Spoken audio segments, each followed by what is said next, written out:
Welcome back to the Grow Your Moving Company podcast, Tighten Up Tidbits. Chatty Daddy and I are on our way to the gym right now, so we're doing an audio-only podcast here for you today. And as we were driving, we got to talking a little bit, and we were both talking on how we coordinate the logistics of our estimates. So in today's episode, we're going to talk about coordinating estimate logistics and routing and how to most efficiently route your on-site estimators so that you're not paying them to drive around, burning fuel, putting miles on your company vehicle or on their vehicle and having to pay out reimbursements for fuel on.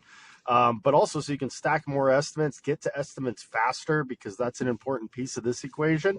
But I'll throw it back over to Chatty Daddy because he has been up since 4 a.m., according to him, working on his logistics. So this is a topic front of mind with Chad. What have you been working on to better route your on-site estimator and to make him more efficiently do estimates so that you can get to him faster and save more time and money from driving around? Thanks, Wade, for having me on today. First of all, beautiful sunny day here in Venice, Florida. It's about 65 degrees. Looks like I have a little bit of low tire pressure in my passenger front tire that needs to be assessed after the gym. But anyway, so this is a big pain point here at Master Movers recently. Well, actually, it's been a little bit of a pain point, and we thought we've solved the problem. We've had multiple meetings about why are we sending our estimator, north of the shop and then south of the shop, then north of the shop again. And it's just he's spending most of his time driving in this terrible traffic that we have down here right now. And it's really frustrating. Yes, it's a waste of fuel. It's a waste of his time. We can't get to as many estimates. And worst of all, it takes him out of a good headspace of being ready to book a job. So I finally, after listening to my estimator complain last night for about 10 minutes on the phone to me about, why can't the girls in the office figure out the logistics of these freaking estimates? We tried like, hey, we'll have a north day and a south day, but for some reason they just still are screwing it up. So what I've come up with is I printed out a picture of the map of our service area, and then what we're doing is we've put everything into zones. So he would prefer to go the furthest away and work his way back. So we started the furthest away and we put zone 1, zone 2, zone 3, and zone 4 is right north of the shop. And that zone 4 can be flexed at the beginning of the day, like first estimate of the day or last estimate of the day, because it's hyper local. But then you have to go in order. You can't go zone 1, zone 3, zone 2. It needs to be zone 1, zone 2, zone 3, or zone 1, zone 1, zone 2, zone 2, zone 3, zone 3, zone 4. And what I'm gonna do is I'm gonna have my AI automations guy make a little portal to where they can hit in the customer's address and it'll tell them what zone it is, so they can easily schedule that on the estimator's calendar. And then I think what we're doing, this is all new, so Wade, if you have any suggestions for me, I think I'm going to do we're going to go to the north zones Monday and Wednesday, the south zones Tuesday and Thursday, and then Friday I was thinking maybe just like a hyper local day all around our shop there where most of our business comes from.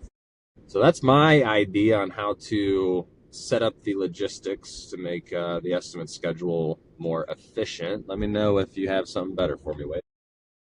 No, I think that's really smart.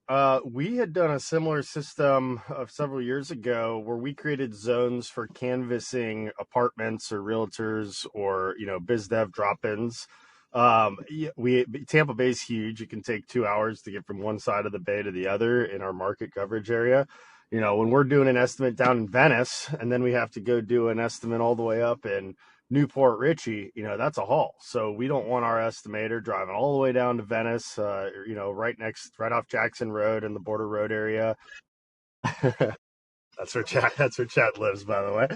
And then back all the way up here, to do something and then come all the way back down to somewhere else. So Yeah, I think the zone idea is great. I think that's a really visual, easy way for your phone sales people or your inside people to be able to look at. I know they make apps for routing for deliveries. Discovered that a long time ago, and we used to do a lot of deliveries because we were only getting 80, $100, $120 when we had a big mattress account we were doing final mile for, and we ran into the same issues with those guys. It would take them 8, 10 hours to deliver 6 mattresses, and it didn't need to take that long. And we were paying these guys by the hour. We eventually switched over to piece rate for those. So for every mattress, and then all of a sudden, magically, they'd get to delivering, 10 mattresses in the same amount of time. But between the piece rate and the routing, it helped a lot. So definitely check out some apps. I don't have any off the top of my head. I think Google Maps can do it now. But I know that there's some specifically for routing deliveries. But your inside people aren't always going to have that app up in front of them. People, and I think this is important. An important note here: a lot of people think they can get away with having VAs handle their inside sales and do their over the phone on-site estimate scheduling, and there's ways to do that.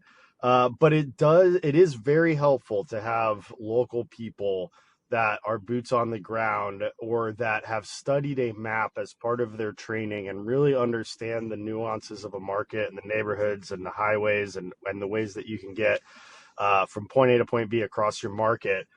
Because a VA, especially one in another country, if you just throw them into the fire, they're not going to really be able to understand that. And if they're lining you up estimates, then they're not gonna realize the geographical challenges that you might have to face. So I've found that when you can get an inside salesperson, and this is a topic for another call, that is from your area or is familiar with your area, to take those calls, they tend to book at a higher rate and they tend to do little nuances like this a lot more efficiently.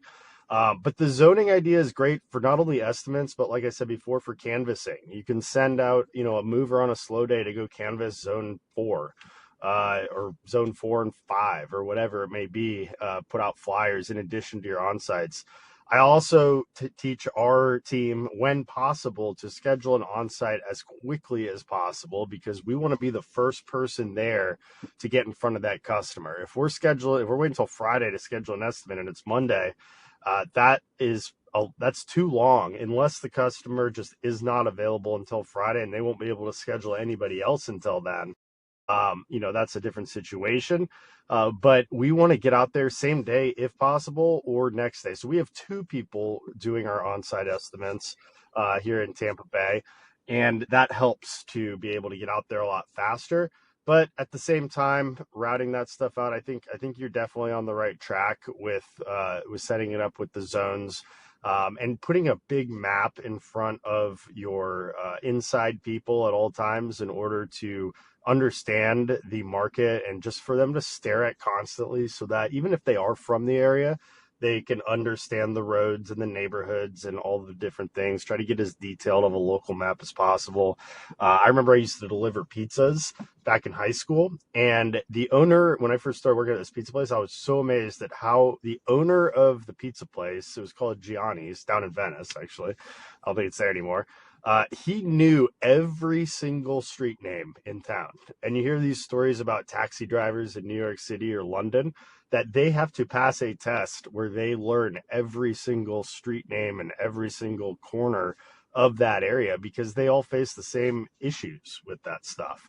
And by just studying that map, learning that stuff, and ideally, having drive that area. Obviously, your on-site estimator is probably going to be a more advanced person in your company than an inside person, so it may not be possible to have your inside people actually driving those areas. But over time, they will develop a pretty good spatial awareness of the different streets and the different townships. And now with technology, we didn't have Google Maps back when I was in high school to be able to plug that stuff in. So it was interesting when I was first starting out as an 18-year-old high school kid, 17, however old I was, to know where, Gardenia Lane was or Fire Tree Lane or, all these different places that eventually, I became very familiar with as we got repeat customers and We used to use smart the moving map books. Were you using the map map books books. back then?